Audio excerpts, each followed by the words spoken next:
अस्सलाम वालेकुम। कैसे हैं सब?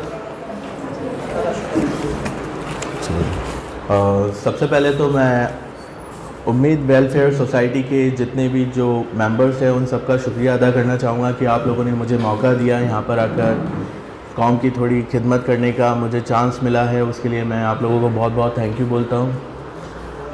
सबसे पहले तो देखिए, एजुकेशन के ताल्लुक से अगर मैं बात करूं तो एजुकेशन इम्पॉर्टेंट है, और कितना इम्पॉर्टेंट है ये अभी तक आप लोगों को बहुत सारे लेक्चर्स में पता चल चुका होगा। So no doubt education is very important, बहुत ज़रूरी चीज़ है। हम एजुकेशन हासिल क्यों करते हैं, कोई बताना चाहेगा मुझे? What is the main purpose of getting an education? Anyone? जो भी आपके मन में आए।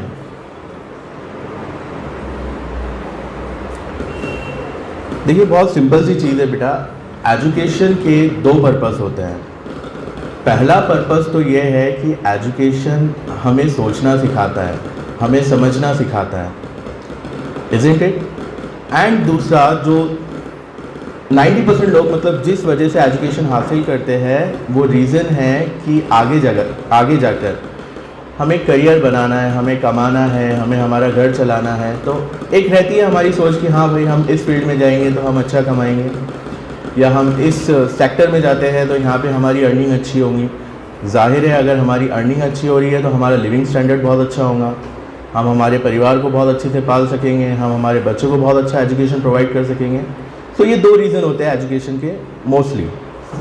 अब अगर मैं बात करूं बेटा सेकंड वाले रीज़न की कि हमें करियर बनाना है पढ़ लिख कर, हमें पढ़ लिख कर कामयाब होना है। कामयाब होना इन द सेंस करियर के पॉइंट ऑफ व्यू से।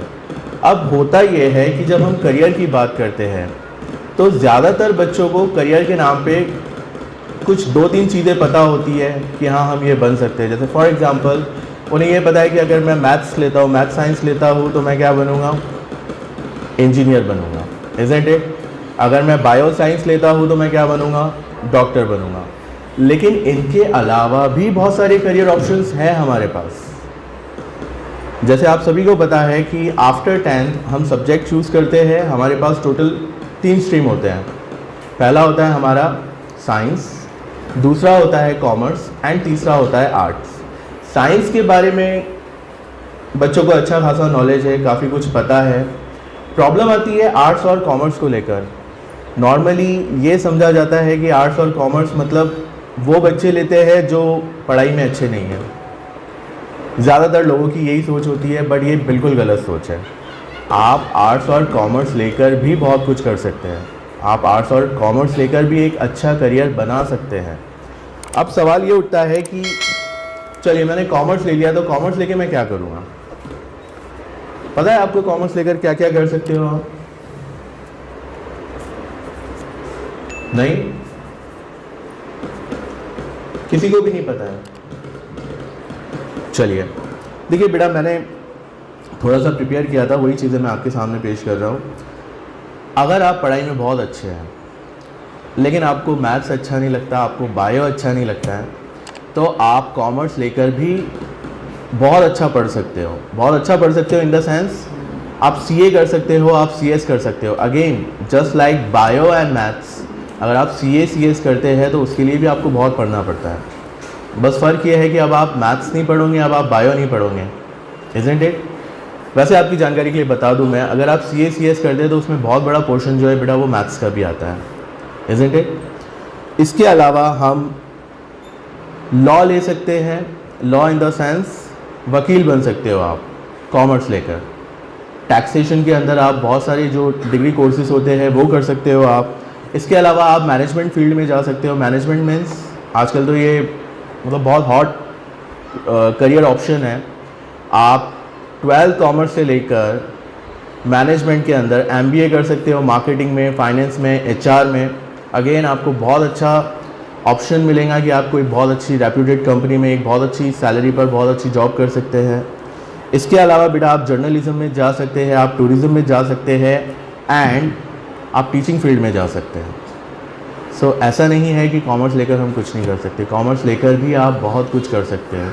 ऐसे ही बेटा अगर हम बात करें, ये तो हो गई प्राइवेट सेक्टर्स की बात, गवर्नमेंट सेक्टर्स में भी बहुत सारी करियर अपॉर्चुनिटीज़ होती है जो आप कॉमर्स के माध्यम से कर सकते हो।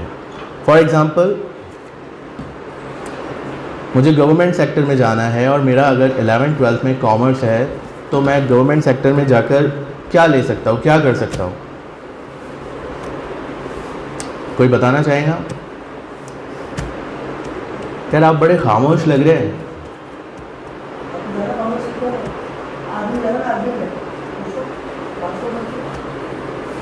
बताएं, गवर्नमेंट सेक्टर के बारे में सुना है आपने, जिसे हम आमतौर पे सरकारी नौकरी बोलते हैं?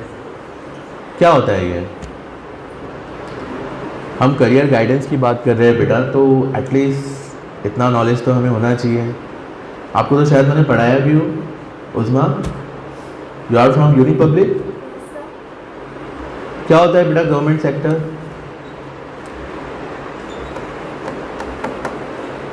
यूपीएससी के बारे में सुना है आपने? सुना है सभी ने? क्या होता है यूपीएससी? Competitive exams. और बेटा देखिए, यूपीएससी का जो मतलब होता है वो होता है union public service commission. Basically ये एक ऑर्गेनाइजेशन होती है जो गवर्नमेंट सेक्टर्स के बहुत सारी जो पोस्ट होती है उससे रिलेटेड एग्ज़ाम्स करवाती है। इसमें सबसे कॉमन चीज़ें जो हमें पता होंगी, आई थिंक सो, वो है आईएएस, आईपीएस, जिसे हम इंडियन एडमिनिस्ट्रेटिव सर्विसेज बोलते हैं, इंडियन पुलिस सर्विसेज बोलते हैं, आईएफएस भी होता है, इंडियन फॉरेन सर्विसेज। ठीक है, तो इन पोस्ट के लिए अगर आप कोशिश करना चाहते हैं तो आपको उसके लिए यूपीएससी की तैयारी करना पड़ेगी। Isn't it? अच्छा, ये तो बात हो गई बेटा नेशनल लेवल की। ऐसी ही एग्ज़ाम हमारे राज्य स्तर पर भी होती है, जिसे हम बोलते हैं स्टेट लेवल पर। जैसे फॉर एग्ज़ाम्पल आपने एमपीपीएससी का नाम सुना है या एसएससी का नाम सुना है? एमपीपीएससी मीन्स जाहिर है हमारे स्टेट का नाम है मध्य प्रदेश, तो एमपीपीएससी का फुल फॉर्म क्या होगा? Madhya Pradesh public service commission, obviously. ठीक है, तो गवर्नमेंट सेक्टर में अगर आप जाना चाहते हैं तो ये दो चीज़ें हैं बेटा जिसे आप अपना फोकस बना सकते हो, जिसे आप क्रैक कर सकते हैं। जाहिर है इसकी जो एग्ज़ाम्स होती है वो बहुत हार्ड होती है, बहुत पढ़ना पड़ता है हमें। It's not an easy job. लेकिन अगर आप फर्म है कि नहीं मुझे इसी सेक्टर में जाना है, बिकॉज अगर आप देखोगे सालों साल लोग पढ़ाई करते हैं, सालों साल लोग पढ़ाई करते हैं, तब जाके उनका आईएएस और आईपीएस में सिलेक्शन होता है। वैसे आपकी जानकारी के लिए मैं बता दूं, इंडिया में सबसे कम उम्र के जो आईएएस और आईपीएस है वो दोनों मुस्लिम्स हैं। आपने सुना है उनके बारे में? इन द एज ऑफ 21 उन्होंने यूपीएससी क्रैक की है। पता है आपको क्या नाम है उनका? साफिन हसन आईपीएस अधिकारी है, एंड आईएएस अधिकारी कौन है? I forgot the name. उनका अंसार नाम है शायद, if I am not wrong, Ansar. तो इन दोनों ने 21 साल की उम्र में बेटा आईएएस और आईपीएस क्रैक की है। सो अगर इस हिसाब से हम देखें तो नामुमकिन तो बिल्कुल नहीं है। जब वो कर सकते हैं तो हम भी कर सकते हैं। Isn't it? चलिए अब मैं आपको बताता हूँ बेटा इन एग्ज़ाम्स को क्रैक करने के लिए या इनकी तैयारी करने के लिए हमें क्या करना पड़ेगा। देखिए, बहुत सेम पैटर्न होता है लगभग जितनी भी कॉम्पिटिटिव एग्ज़ाम्स होती है। अगर आप ध्यान से देखें तो उनका पैटर्न जो होता है वो सेम ही होता है।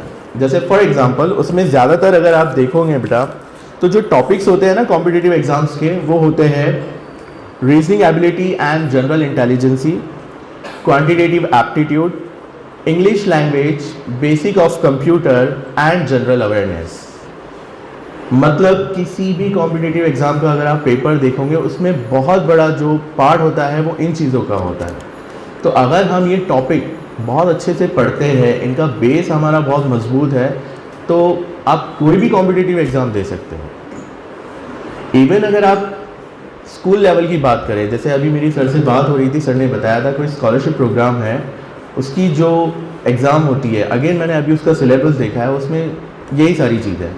एप्टीट्यूड है, लॉजिकल रीजनिंग है। बस इतना है कि एग्ज़ाम्स के हिसाब से या पोस्ट के हिसाब से उनका लेवल थोड़ा सा अप हो जाता है। जैसे हायर लेवल का आएगा आपको अगर आप कोई बड़ी एग्ज़ाम्स की तैयारी करते हो या कोई बड़ी एग्ज़ाम्स देते हो। अगर आप कोई छोटी एग्ज़ाम दे रहे हो, छोटी एग्ज़ाम इन द सेंस कोई छोटी पोस्ट के लिए एग्ज़ाम दे रहे हो या स्कॉलरशिप वगैरह के लिए दे रहे हो, तो वही चीज़ों का लेवल थोड़ा सा क्या हो जाता है, लो हो जाता है। बाकी है अल्टीमेटली वही चीज़ें। तो हमें इन चीज़ों के ऊपर फोकस करना है। अब मैं आपको बताता हूँ ये है क्या। कुछ नहीं है बेटा, आप 6 to 10 तक के जो कुछ भी पढ़ रहे हो ना, बेसिकली ये वही सारी चीज़ें होती हैं। आपका जो 8 से लेकर 10 तक का मैथ्स होता है, क्वांटिटेटिव एप्टीट्यूड जो होता है हमारा, या लॉजिकल रीजनिंग जो होता है जिसमें बहुत सारा क्वेश्चन मैथ्स का आता है, वो यही होता है, कुछ अलग नहीं होता वो। Got it? आप में से कितने बच्चे ऐसे हैं जो 10 पास आउट है? आपका 10th हो गया है, ठीक है। तो जो मैथ्स के बेटा कॉमन टॉपिक्स होते हैं लाइक रेशो, परसेंटेज या सिंपल इंटरेस्ट वगैरह जो होते हैं, दैन फिर उसके अलावा वर्क, टाइम, ये सारी चीज़ों के क्वेश्चंस आपको आते होंगे, आई थिंक सो, क्योंकि आप लोग 10th पास आउट हो चुके हैं। मैं ऑलरेडी अभी 9th और 10th को मैथ्स पढ़ाता हूँ, तो मुझे पता है उनमें पोर्शन क्या रहता है। तो ये सारी चीज़ें हमें आती हैं। अब देखिए लॉजिकल रीजनिंग में इससे रिलेटेड क्वेश्चंस कैसे पूछे जाते हैं।